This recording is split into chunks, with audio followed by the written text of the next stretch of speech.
Yeah, it might be time for a bit of a tour actually. I could give you a bit of a tour of the place. And I keep running through it.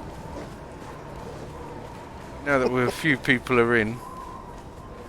I've got loads of shape wood being made. I can't really speed up over there, so I'll give you a bit of a tour.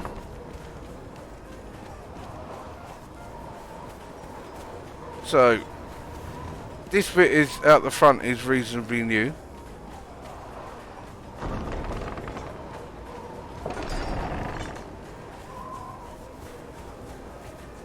And so, the thing that Steel was going for here was kind of like, obviously we need to have some defence against the purges. And so eventually there will be some archers along these walls. We're slowly building up the numbers for that at the moment, but he's got a lovely big sturdy gatehouse. That's the arena block set that he's used for that. And then he's kind of gone for a little bit of a like, still reasonably defendable at the bottom kind of thing, you know, some fairly strong blocks at those bottom two layers. But he's tried to go for a bit of a almost kind of old ruined kind of vibe as well. So you've got the kind of sturdier things mixed in with slightly older, slightly crustier things that are kind of, you know, got little wooden walkways instead of fully built up and things like that. As you can see, it follows along over here as well. This is one of Gaddis's towers on the edge of the base, but it kind of still kind of followed roughly the shape of the base of that.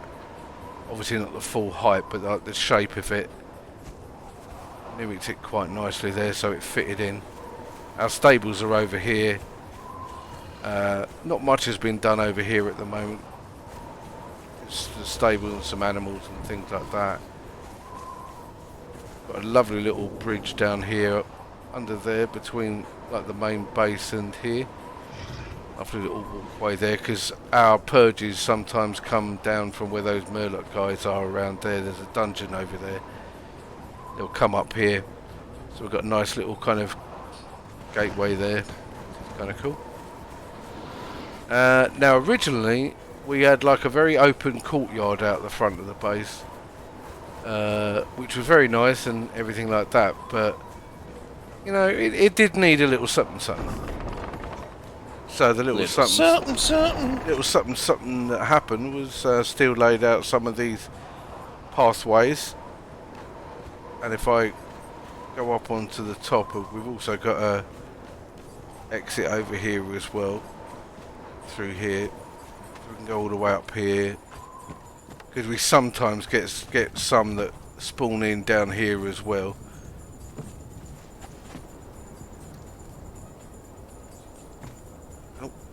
Guards right in the way. You can see that now if I go into first person, I'll get rid of my UI so you can. There's a bit of a villagey feel going on. Little kind of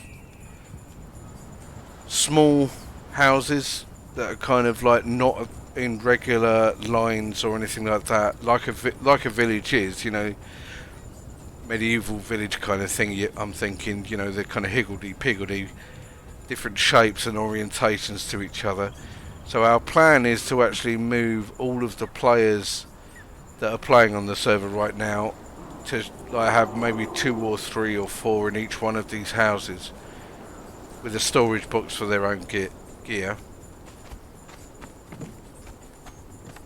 And McMahon's been quite instrumental in building these stables over here and these outer buildings as well. It's not just Steel that's been doing the stuff out here.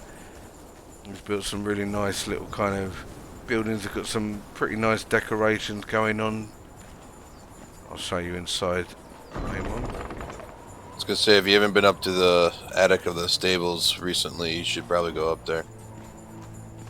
So you can see that there's plenty of pens for people to keep their mounts in, and little bits of detail just to remind you it's a barn. I'll head upstairs because I haven't been up there for a little while. Oh, very nice. He's got a good eye, McMahon. He might be a derpy tart at times, but you know, he has got a good eye. Yeah, very nice. Yeah, earlier he was asking if that was too much shit, and I was like, have you ever seen a barn? Everybody just packs everything in it. It looks just fine to me. Mm-hmm.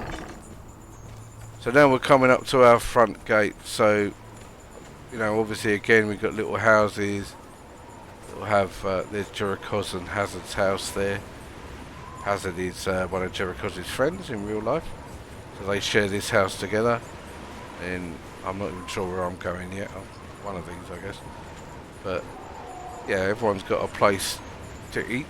Sorry, just, you know, to respawn at and store their shit. Then our front gate now, a reasonable amount of this is kind of done. You know, quite like, in a weird way, the backdrop for this village works particularly well because of that large, flat, defensive wall back there. It's actually quite a cool height. It's actually quite a nice backdrop for these buildings. So it's probably going to stay pretty much as that, as far as I know. Maybe some tweaks here and there. Well, Yeah, I upgraded the blocks today, but that's about done as far as I'm concerned. It's the way that we try and do things in Atlas and this game and other games, where we try and build things. It's not just about building a big fancy building, but we try and use decorations to kind of make places feel lived in and immersive, you know. We're not necessarily full RPing this, but you can put a little bit of decoration that can go a very long way to making something feel lived in, you know, and rather than really sparse and just purely functional, you know. So this is, obviously you come in the main gate here, and this is our kind of hot main street, if you like. And then just to the left here we've got a little stable here. This is for not necessarily permanent stabling. This is more a case of you come back with a load of iron or stone. You don't really want to be outside at the big stable. You know, bringing it in here, keeping it off the main thoroughfare so people can still run around, and you know, obviously it's reasonably close to the blacksmiths here for offloading. So there's a much smaller little kind of temporary stable there. And obviously little bits of hay in here as well, and a little food trough, various other things.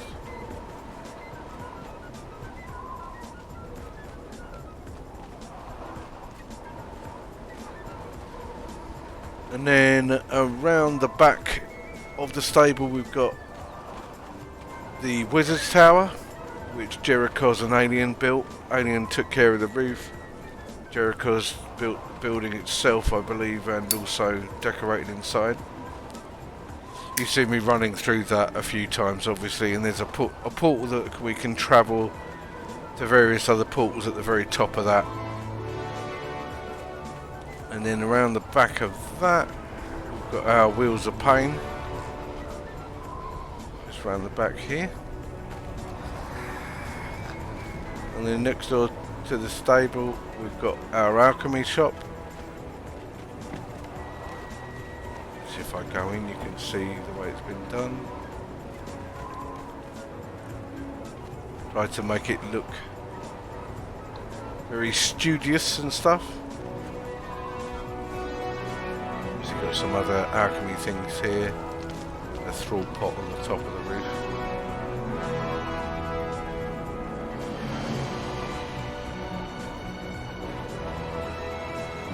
And next door to that, we've got, this is probably going to change a little bit, this building, because there's a tanner's here, and there's an armor, that down there is the armory building, where all the armor benches are, and it might be we actually combine the two at some point. Reed's gone a little bit slap happy with some of the heads all over the building, but that's Reed for you. So we might be combining these two buildings at some point, but at the moment they're kind of separate. So this is the armor one. We can make all that armor and stuff.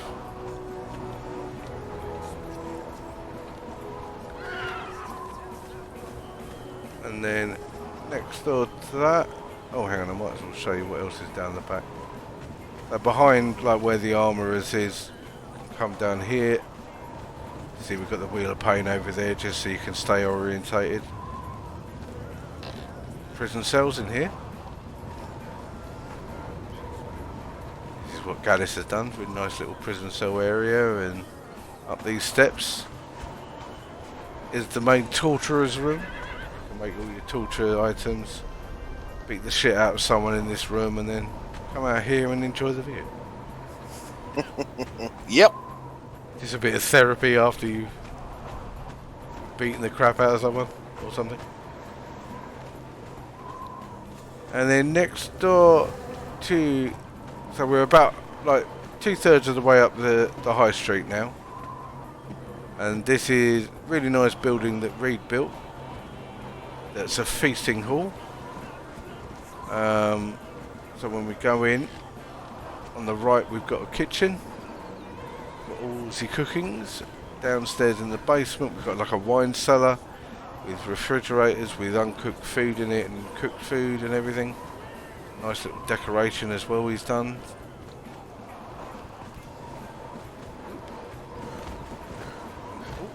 Hello, I've not done this in first person before. There we go. If we come along here, we come into the feasting hall proper. Nice place for people to sit down. He's built a lovely little bit down here as well. A nice bit more of a cosy place with a cracking little view.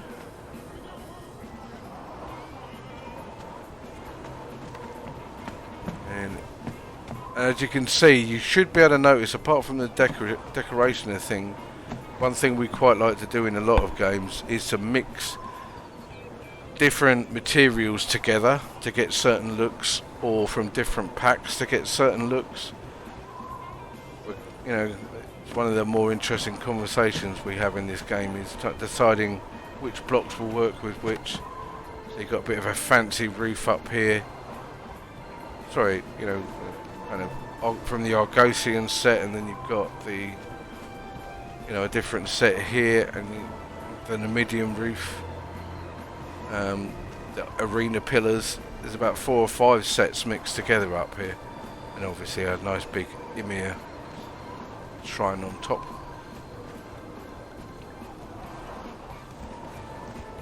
And it should give you some nice views of the other parts of the base as well, you know, which it does.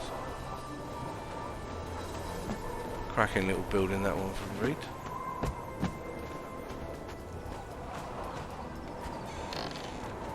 Yeah, if we go back down the street, because we've gone up the left side, and we'll go up the right side. So you remember that tower that I showed you from outside the gates?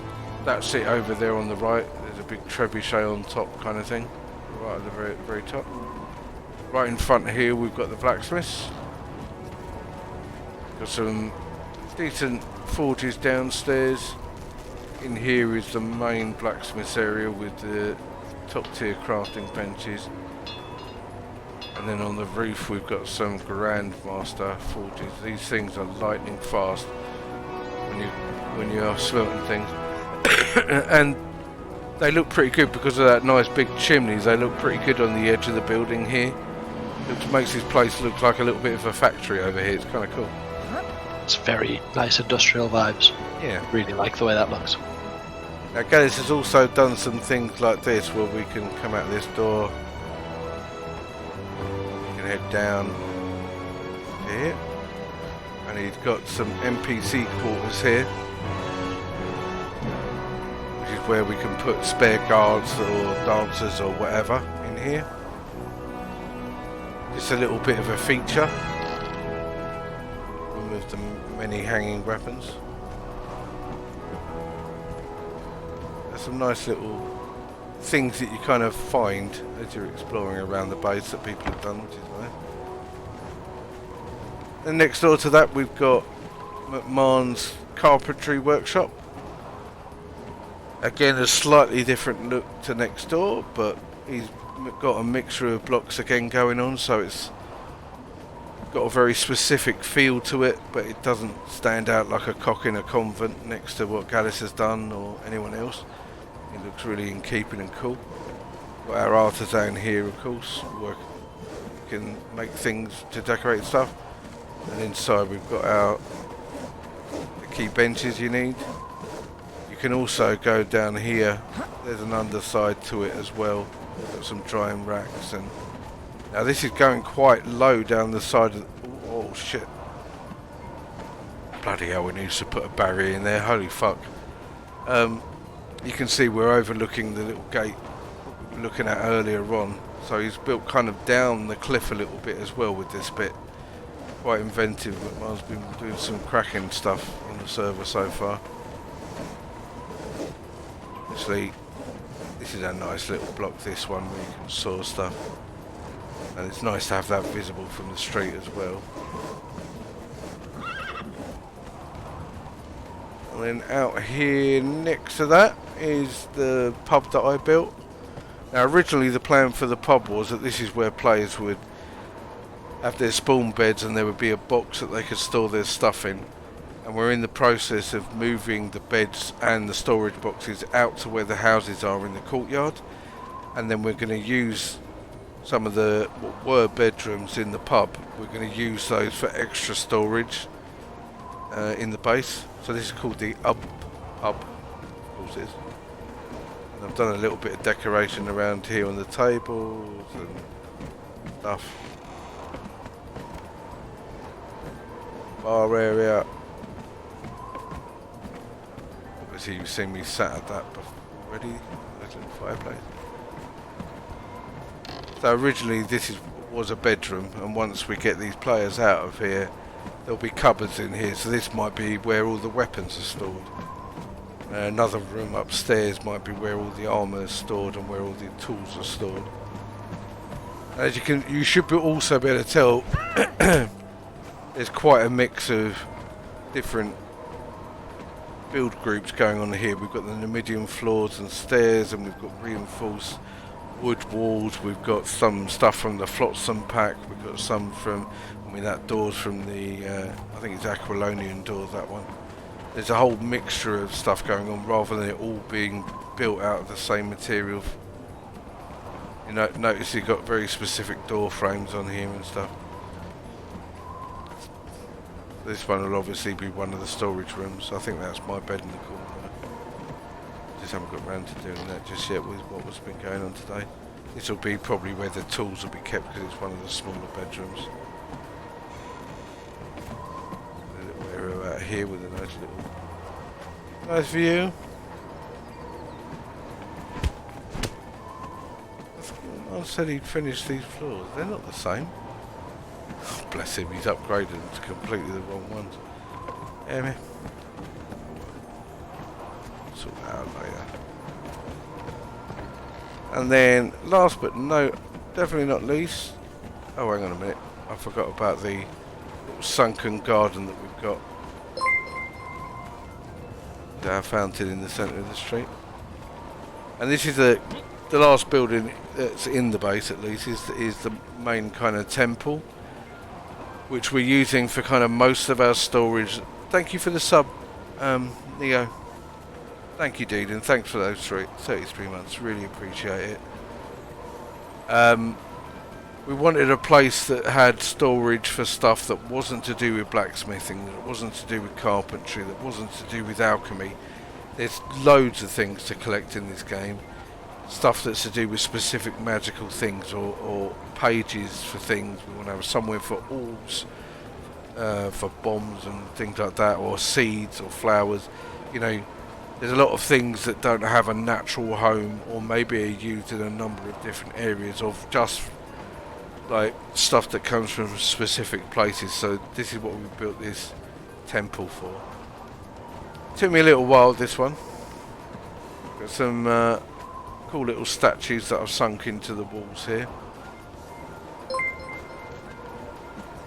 Took me a few what the fuck? What the hell, Leafy? Hang on. The tour is being paused.